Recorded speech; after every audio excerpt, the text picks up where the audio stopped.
Gutangira hari mu mwaka wa 2019 ubwo umuhanzi Mugisha Benjamin uzwi ku izina rya Debin na Uwikeza Pamela batangiye guca amarenga hagati yabo. Bwa mbere bahura hari ku itariki 24 Ugushyingo umwaka wa 2019 i Nairobi.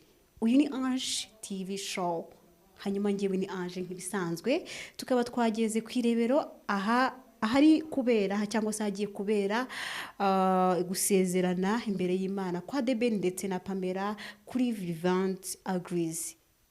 Kora subscribe niba utarayikora. Aba bagiye gusezerana ku bana badatandukana wafashe icyo bavugiraga bahuri bake Bigisha ukuntu bashobora kuba babana nk'umugabo n'umugore.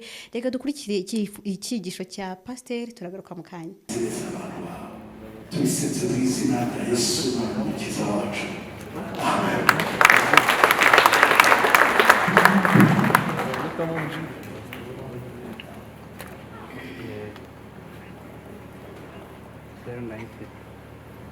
Reka tubasabe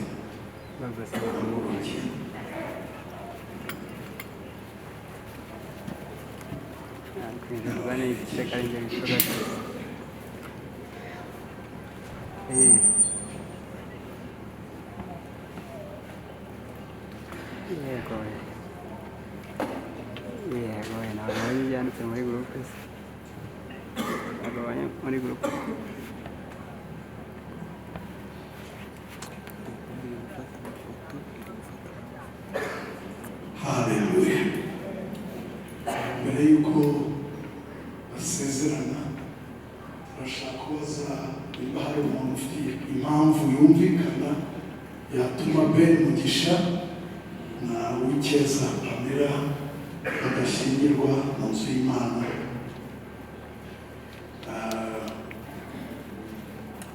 Ariko ntabagiye muri leta nanaje muri famiye ariko turabikora nk'uko tujya tubikora. Ndashima ko kugeza ubu nta muntu ndabona muri kuko imyaka irenga 30 mu gipastor Imana arantinze icyo cyago.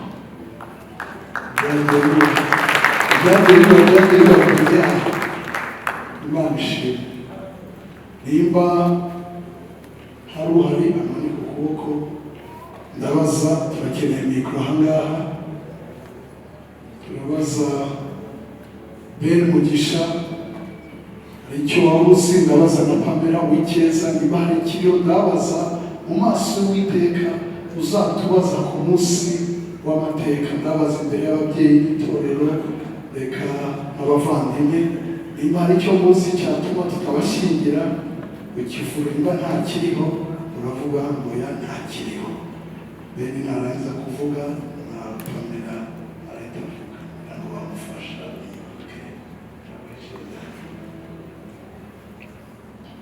Nishimye kumeza naje cyangwa marene.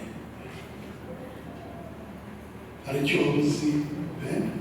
Hoya naki. Hari icyo wabuze Pamela? Umwegereze mikoro cyane.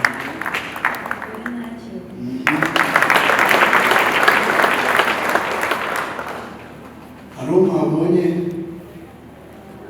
Imana ishimwe. Ngeze kumva mu bukwe umusaza amanitse ukuboko ari inyuma, amanitse ukuboko umugeni ahita arahwereye ku bitasi arahwera. Bajya mu byo kureba ni mu mugeni amaze guhembuka baraza ati muzehe hajya n'icyo bashaka kuvuga. Ati narimo ndashaka gusanga umuzamura ijwi inyuma ntabwo tubumva. Hanyuma bipira umupasitori w'inshuti yanjye w'umunyagana aragateho urabivuga nka blage twe byatubayeho. Ati musenge rwanda 5,000 umusore arahaguruka araza imbere afata mikoro aravuga ngo pastor bashaka kubwira mushiki wanjye ko tumukunda cyane. Imana ishimwe cyane. Bashimwe ko n'abakomedi baje hano ngo bidukorere babikorera bigenze kundi. Imana ishimwe. Ubwo ntawe uhari rero nk'uko duhora tubibutsa turavuze kuko nta byavuzwe muri leta mu murenge, kuko nta byavuzwe muri famiye, kuko nta n'ibivugiwe ahangaha. turasabye ngo iminwa ivuga bene ibyo bintu ihora icecetse iteka ryose. Uzagira icyo avuga ku rugo rwa Ben na Pamela azavuge ibyo kububakira no kubashyigikira no kongera imisozi y'igiciro cy'Imana babana neza. Bivuze mu izina rya Data n'iry'Umwana n'irya Mwuka. Ikindi dukurikizaho ni uko dusaba uza gutanga umugeni, ariko bakoze ikintu cyiza. Mama Ben niwe yanamufashe. Rero turatekereza ko ariko bikwiye kujya bigenda, kuko abamama benshi ntibajya barekura abahungu babo.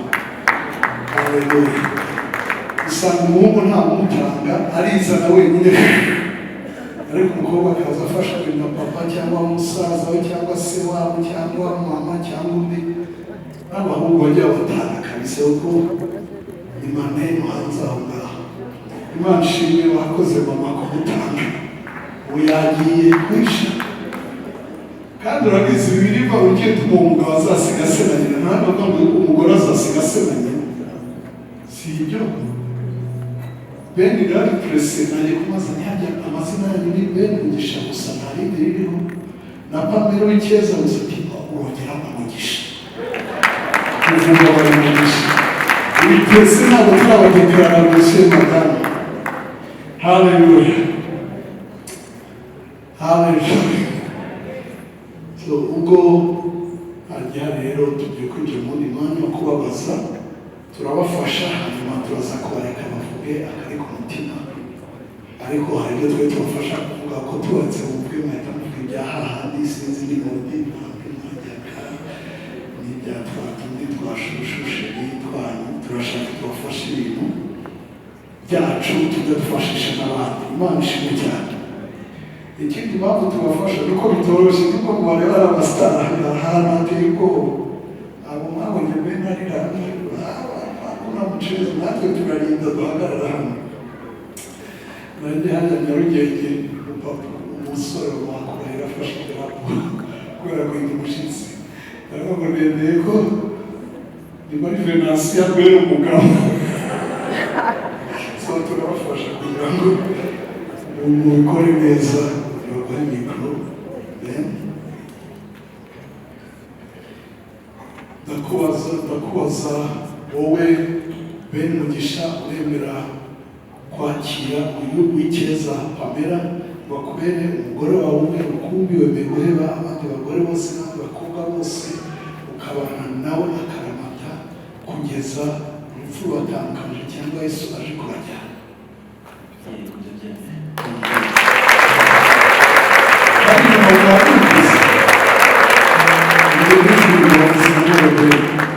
Yego ndabyemera.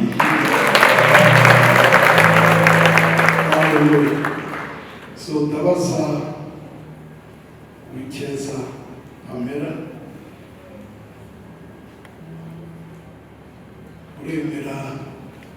uremera reka yifatire. That's kind. Imana umugisha reka yifatire kandi abazaho. Uremera wowe w'icyeza Pamela, uremera ko Ben Mugisha akubera umugabo wawe umwe rukumbi, wemeye guheba abandi basore bose n'abandi bagabo bose, ukabana nawe akaramata, mugahinduka umubiri umwe kugeza urupfu rubatandukanyije cyangwa Yesu aje kubajyana?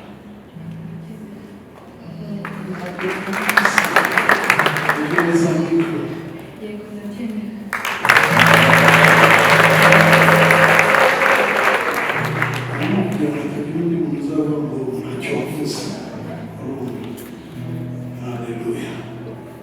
Kubera icyo mwemeye, bashaka ibimenyetso, impeta, hanyuma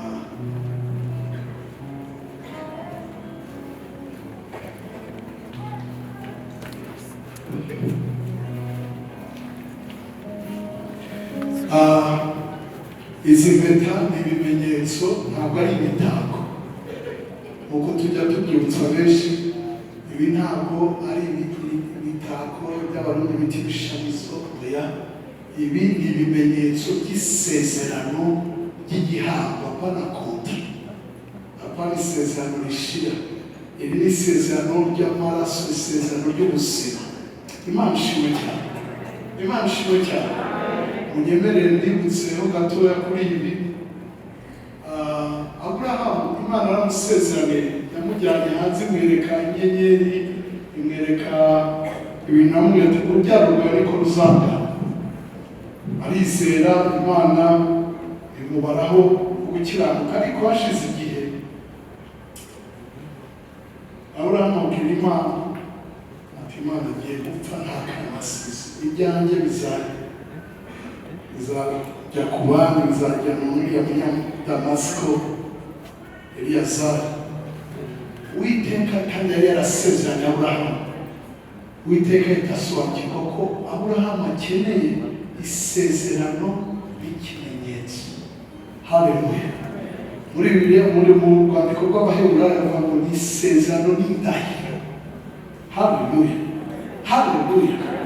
Kontra itariho umukono bihagije, itariho kashe niyo nshaka. Ubu ni Aburahamu.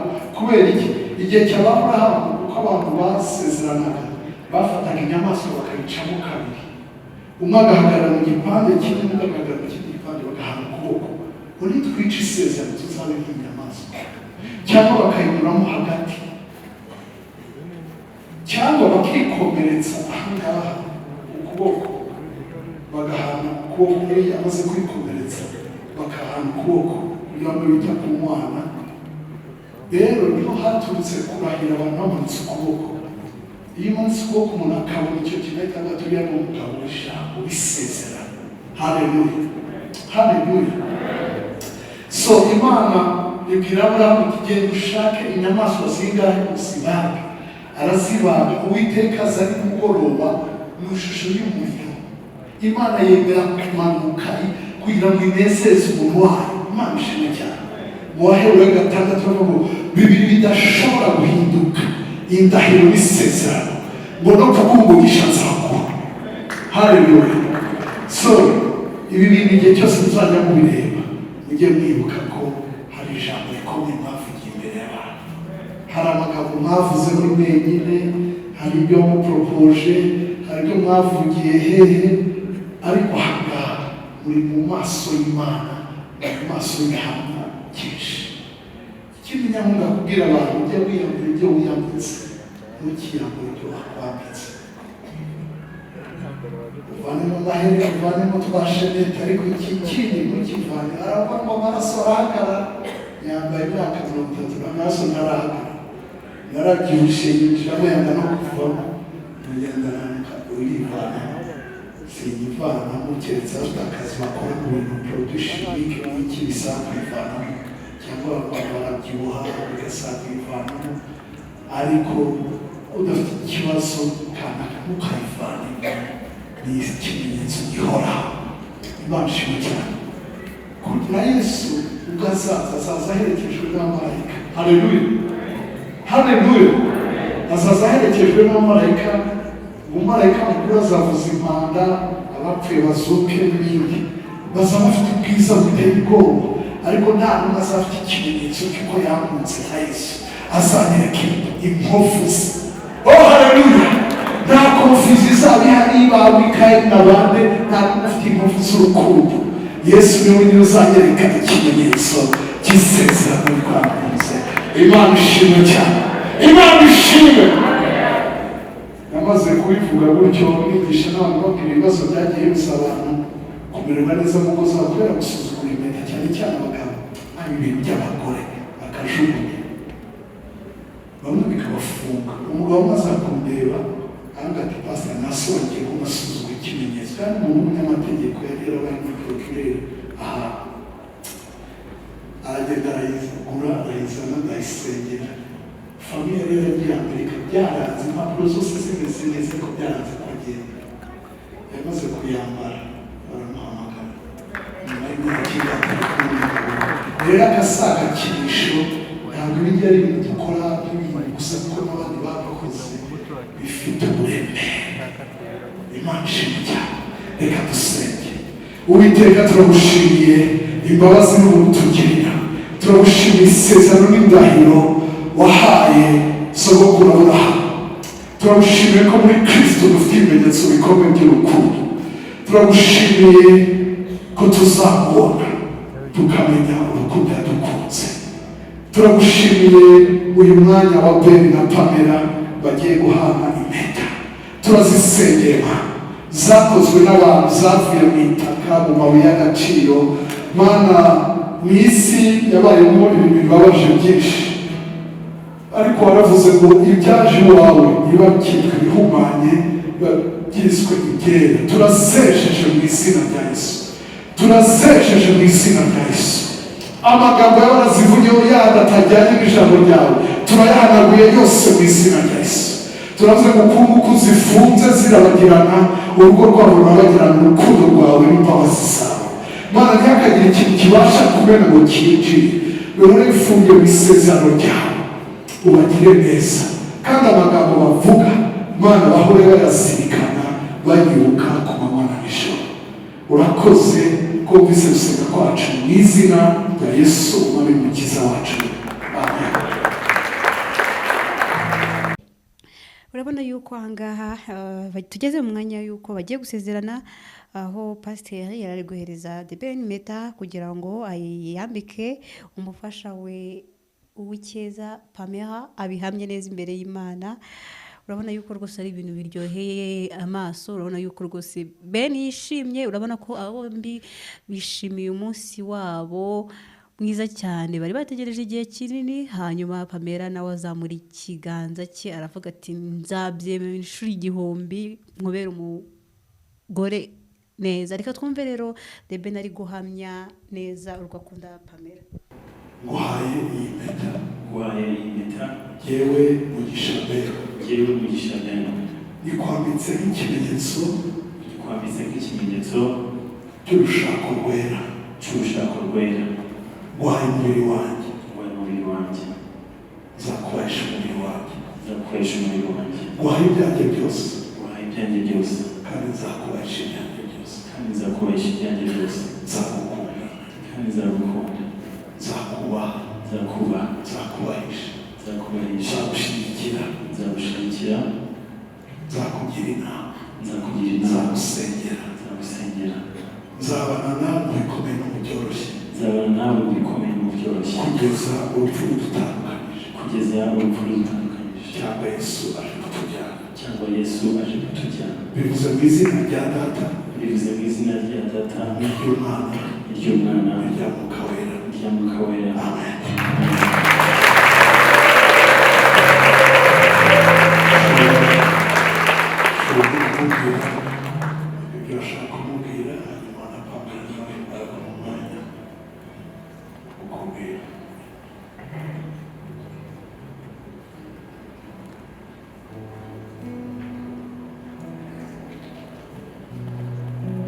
My love,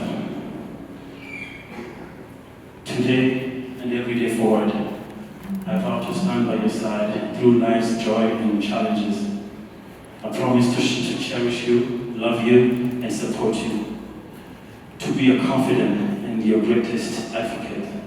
With all my heart, I take you as my wife, my partner, and my best friend. I'm grateful for our past, present, and excited, very excited for our future together. I love you more than words can express, and I'm honored to spend the rest of my life with you.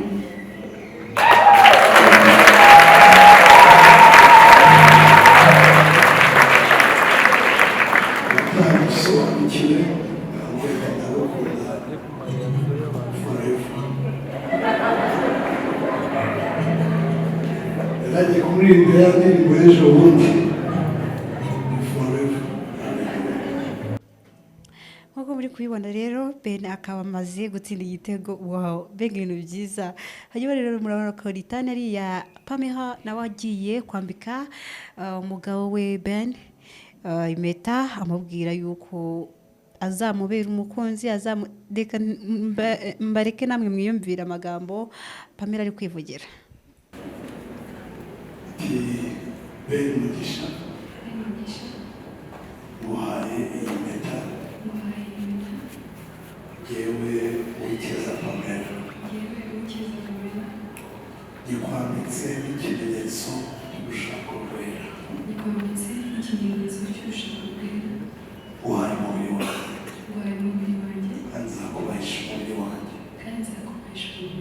uhari ibyo ufite byose kandi nzabikubahisha nzagukunda nzakugandukira nzakubahisha nzakugira inama nzagushyigikira nzagusengera nzabana nawe mu bikomeye no mu byoroshye kugeza urupfu rudutandukanyije cyangwa Yesu aje kutujyana bivuze mu izina rya data n'iry'umwana n'irya mwuka wera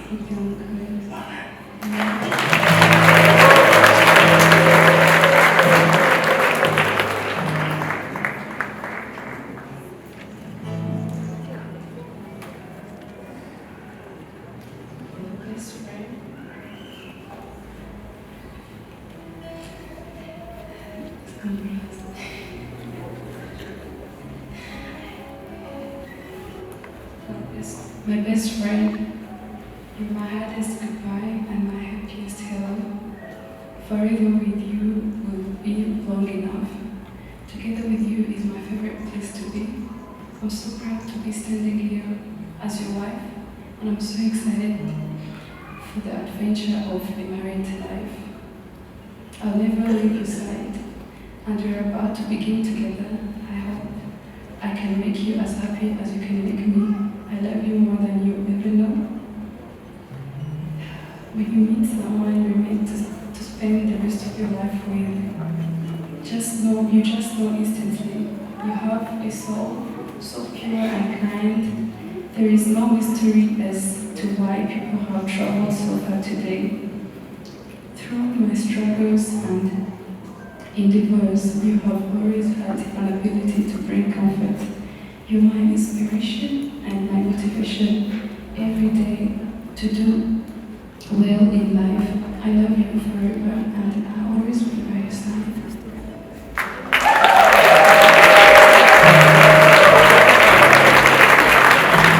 Hallelujah. Hallelujah. Amagambo yawe ugakunda kazakura iteka ryose. Ntabwo byoroshye nawe umwanya wo kubivuga. Mbese umuhungu atinye kubibwira umukobwa arihaga amwandikira mesaje ndagukunda. Agiye kumva amatelefone tikitiki hari nijoro ati mesaje atamusigiye gikuta arara nabi ati nzayisomesha araryama arasinzira mu gitondo abyutse arayisoma agiye kuyisoma atayareka amazi asenge arasenga atayareka amazi afate breakfast arabanza ajya muri dushe afata breakfast arangije atereka isoma so asanga mu mukiriya ntabwo ufite amafaranga ahagije yo kohereza mesaje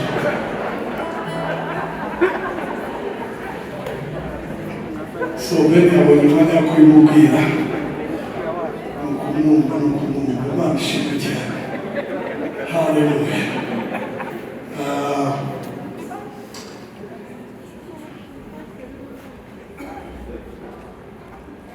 Kugira ngo watwikurura umugeni wawe bene ntabwo ari wa muco wo gutwikurura uzakorwa ejo bundi kuva n'agatimba gusa kugira ngo banabone umugeni wawe hanyuma you may do what you know to make kiss the bride.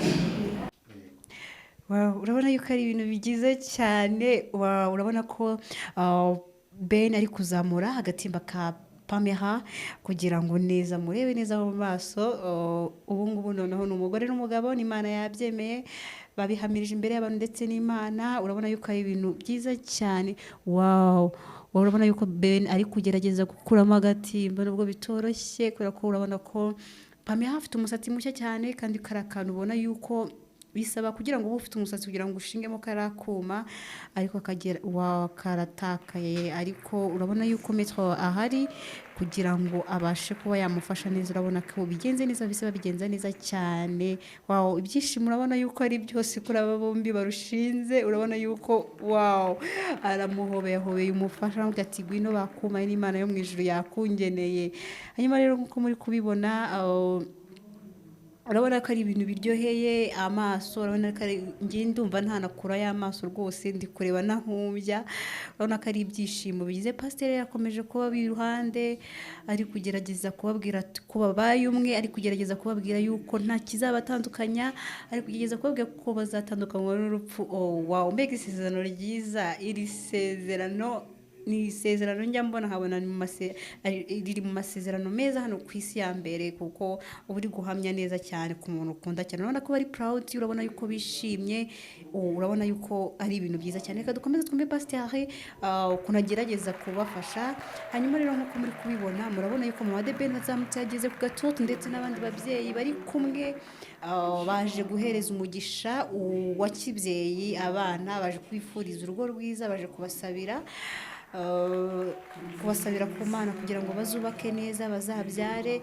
Wow, mbega ibintu byiza. Urabona yuko ari ababyeyi bakuze, ntabwo ushobora kubonamo umuntu utarubaka. Urabona yuko ari ababyeyi bakuze rwose, bafite icyo bazi, bafite experience, baje gusabira abana babo, baje kubingingira. Ibintu nk'ibyo ngibyo muri kubona yuko rwose ibintu ari sawa. Urabona yuko ari ababyeyi bakuze, urabona ari abapapa bakuze. Pamela na Deben bagaragiwe na pastor ndetse n'ababyeyi, harimo ababyeyi babo.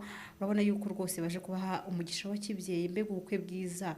Urabona ko pastor ari kugerageza kubwira abantu yuko bagiye kubarambikaho ibiganza bakabaragiza Imana. Mbega ibintu byiza. Wow, mbega ubukwe bwiza. Ubukwe nibwo bwa mbere nabonye bwanshimishije, nanjye wari uhibereye numvaga rwose nanjye numvaga nanjye nkabasengera, nubwo nyine nanjye batari kunyemera kujya kubasengera, ariko guys byari byiza cyane cyane cyane. Mukomeze mukore subscribe kuri Ange TV show kugira ngo mukomeze murebe ibiganiro byiza.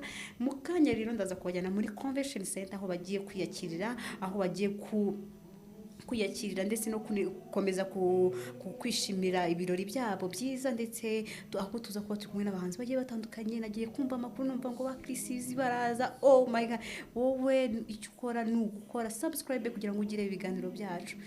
Byari Ange TV show, nakagaruka. Bye bye, ndabakunda. Ni Ange nk'ibisanzwe. Bye, thank you.